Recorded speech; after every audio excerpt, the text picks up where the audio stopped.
Human beings have struggled in their attempts to make changes to human nature throughout human history.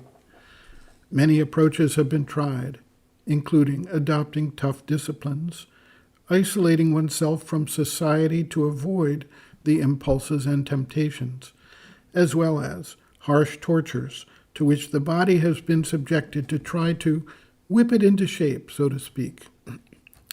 Experience shows us, however, that these methods of forcible control or suppression of human nature simply do not succeed in the long term, and they have an additional drawback in that they require a tremendous amount of attention and effort to effectuate them at all. These methods are based in the idea that the individual has control over his own life and actions and can therefore attain this mastery by his own efforts. When we look at the development of human attributes of body, life, and mind, including instincts, habits, and embedded modes of action, it is clear that these things developed over hundreds of thousands of years, with many of them going back even further to the pre-human evolutionary action that goes back many millions of years. The evolutionary process is therefore bigger and more encompassing than any individual human being can comprehend, much less gain mastery over.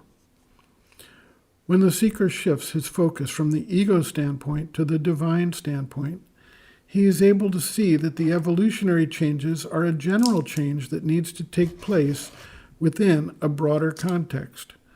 This is not something that any individual can do on his own. The solution, then, is to use the focus and energy that otherwise is spent trying to control the lower nature through suppression to tune the awareness to the psychic being and the spiritual consciousness and create a field of receptivity for the knowledge and power of that higher evolutionary force to work within and through him. This involves not simply creation of an intellectual knowledge, but also an opening of the heart and the vital being to the divine. Sri Aurobindo observes, quote, "To do anything by mental control is always difficult when what is attempted runs contrary to the trend of human nature or of the personal nature. A strong will, patiently and perseveringly turned towards its object, can effect a change, but usually it takes a long time, and the success at the beginning may be only partial and checkered by many failures. To turn all actions automatically into worship cannot be done by thought control only.